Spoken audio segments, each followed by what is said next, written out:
I had a list of 10 girls, 10 girls What, that Michael? Really? This is new. what Yes. it's the truth. I had a list of 10 girls that Mhm.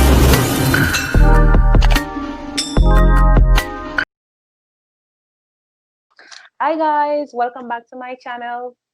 Welcome back to Jan's Diary. Today we have two special guests. Well, they're my close friends and they are married couples. So I'm always curious to know, being single, how it is, like what to expect. And is marriage what everybody make it out to be? And what advice they could give to us singles? Yourself, Moya and Michael, go ahead. All right, I'm Moya.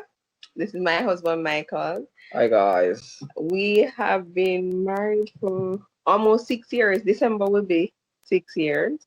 Uh, and we have two beautiful girls, a house, and a car. Amen. What she said. That's awesome. So, what was your thoughts on married life growing up?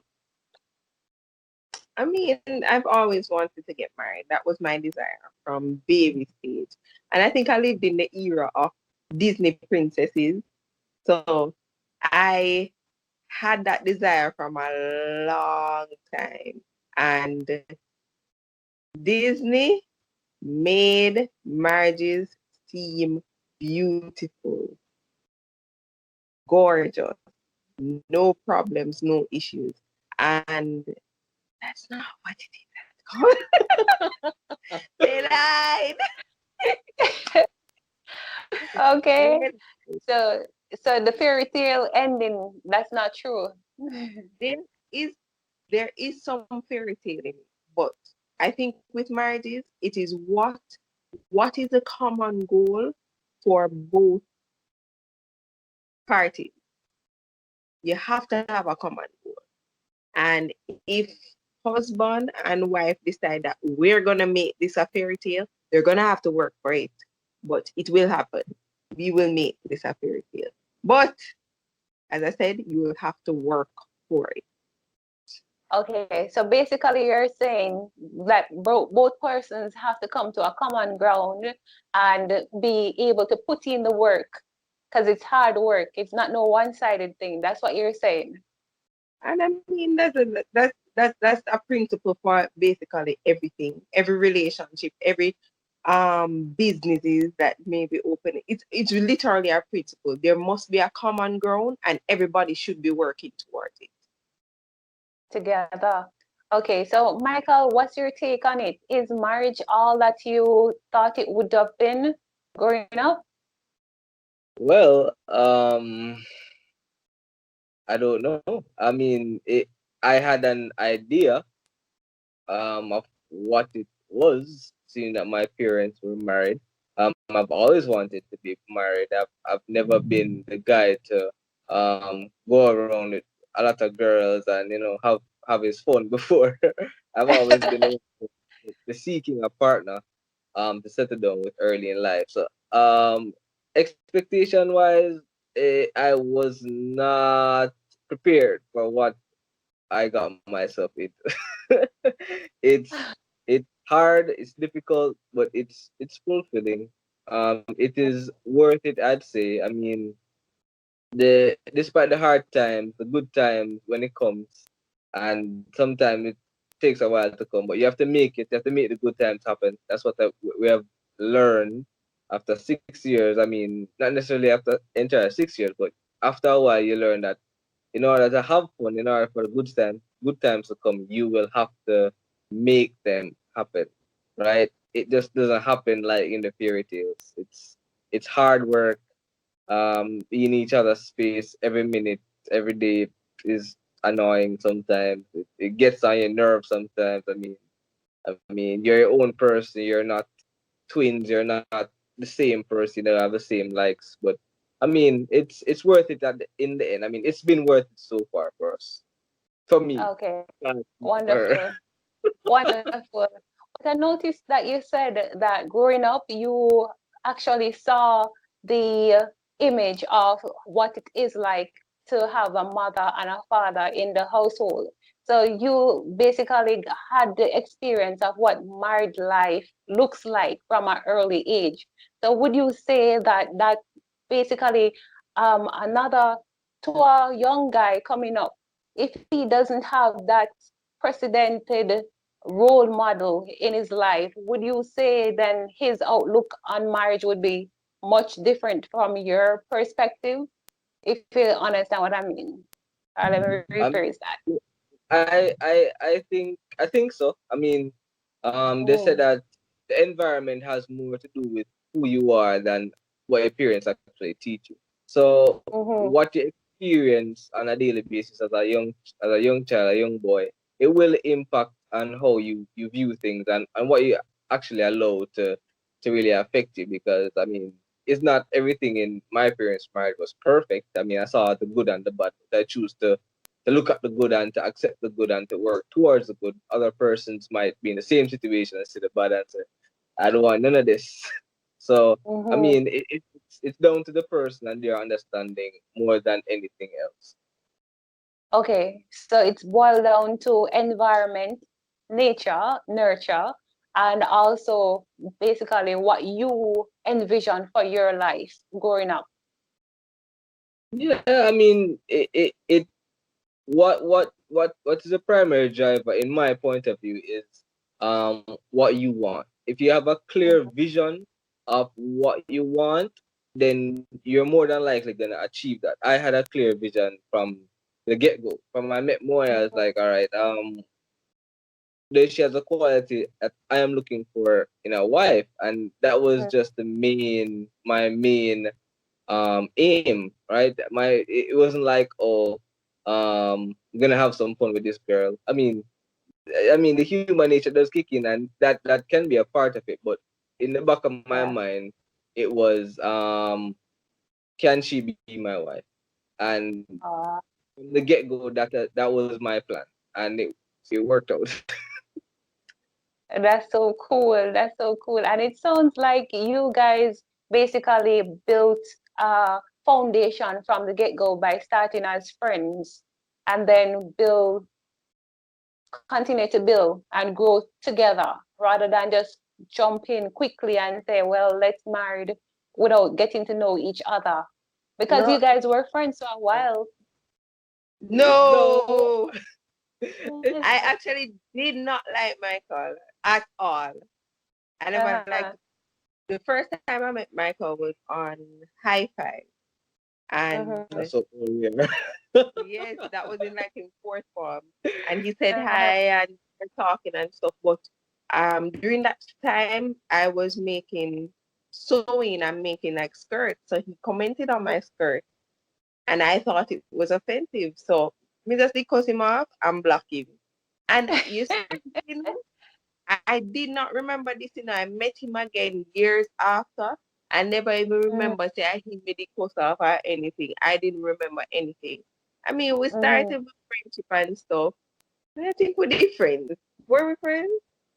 I Yeah, wouldn't but call it. ultimately it went back to friendship. Because We after were, the cussing off points, you guys you found him back again and then we started off as friends. was that friendship? That was just us I don't know if being it was very. friendship, was that was a quick quick friendship, because I mean I made my intentions known to Moya, like, when we started talking, like, again, I was like, yo, I really like you. So Mm-hmm. That I was more mean, than if friendship, if if honestly. if, if I wouldn't call that necessarily friendship, it was more like, yo, we Me in like it. you, you like me. That's about it. It was Okay, I so think supposed to get. so from the get-go you knew that she had the traits that you wanted in your wife to be. So you had her on a lockdown initially at the get-go, basically. Yeah, I mean, I saw her and she matched the image that I had in my head, Which and is strange enough because I didn't have an image. I had nothing. this is what we should practice. So have a clear image of what you want, basically. I Mm-hmm. had no image, I had nothing at all. So he got what he wanted. But I must say that in the midst of it, Mm-hmm. with the marriage, growth and everything, I am pleased with what I have. Okay, so basically you're saying as a single female, it's good to have a vision, a clear vision of what or who you would want to spend the rest of your life with. And if that person comes along, you basically size them up with the attributes that you have listed. And that will be easier for you to identify whether or not that person is ideal for you. So that's what you're saying. That was the mistake that you didn't that you made, Moya. Would you say that? I don't think it was a mistake. It was just Yeah. me not knowing. And the Mm-hmm. more I read, the more I know, as in listen to other stuff, I realize that, okay, it would have been good if, Mm-hmm. or good for other persons, that is. I mean, everybody have their stories. And if I really look at the information that I've gathered, what would be best for persons who are single at this time is to know a specific thing that they want, specific person that they want. And I think I even shared it with you once. There's a video on YouTube, You Are Creators, that Mm-hmm. Justin Perry has his name. And he basically outlined exactly what you should do when you are looking for a partner. Say the type of person, the attributes you want, feel what you would like to feel during that time. Speak, make little scenarios as if you are in the situation, and also just continue to repeat it until it becomes reality.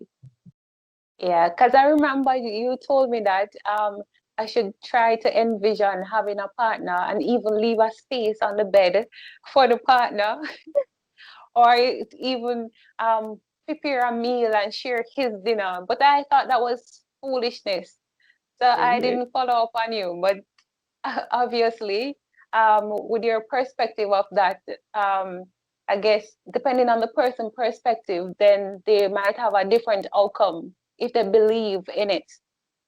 Well, that's the art of the law of attraction. And Mm-hmm. it's really, if you are willing to open yourself up to new things, if Okay. you understand, are you willing, or do you have the faith to act as if it is already there? Mm-hmm. Already yours as well. Mm-hmm. Exactly. The only thing that I know that Justin Perry was saying is that try not to put a face to the body. Try not Uh-huh. to put a specific face, but everything else, date how you want the person to look, with all the attributes, but try not to put a face there. And he did explain it, but I just can't remember why.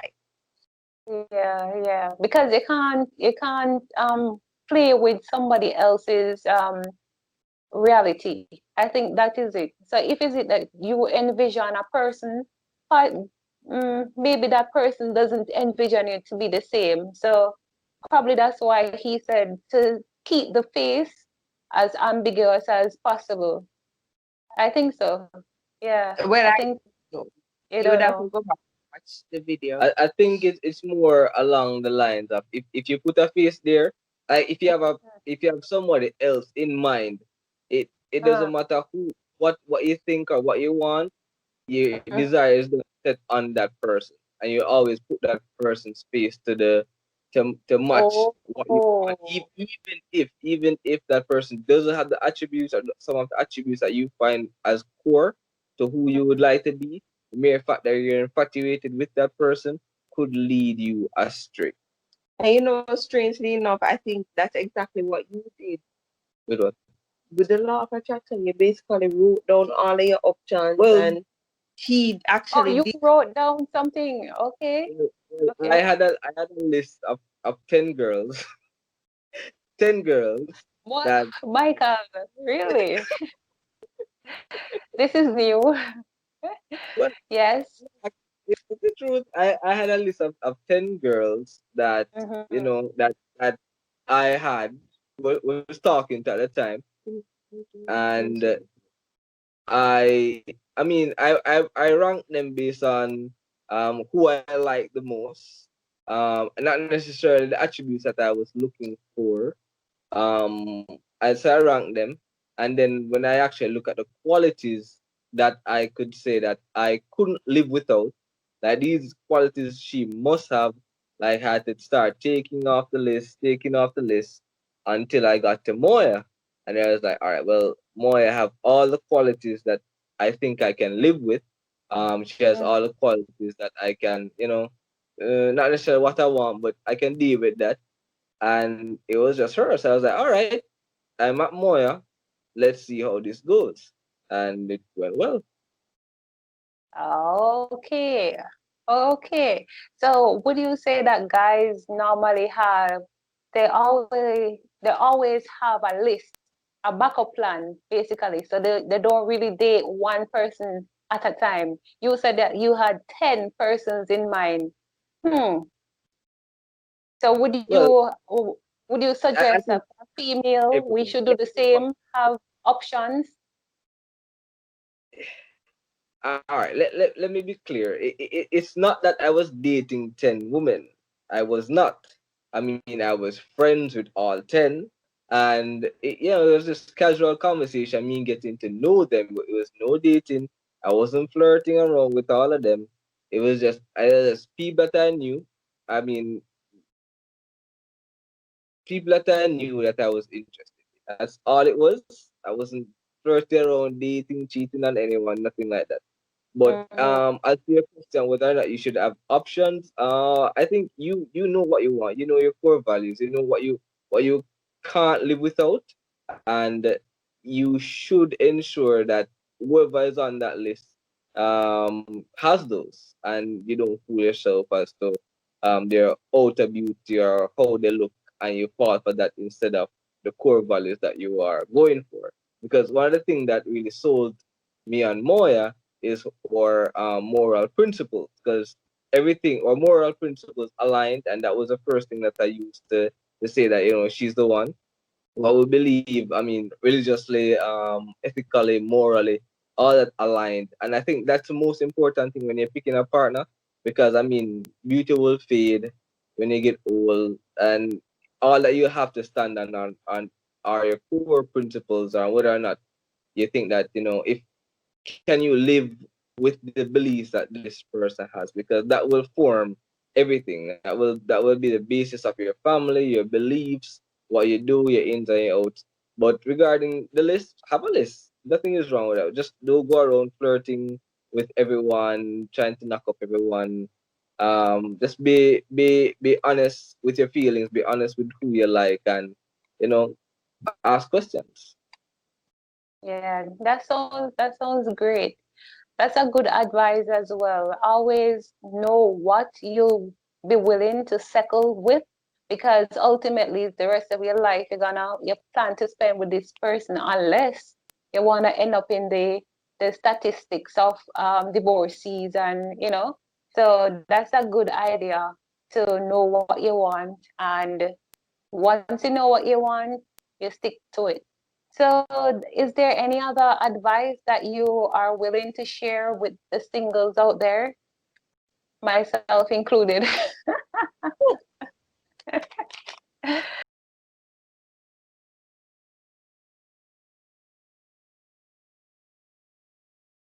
Please welcome to the end of this discussion with Michael and Moya. If you guys have any other topics that you would want us to discuss, please comment it in the section below. And don't forget to like, share, and subscribe. See you guys in the next video. Bye.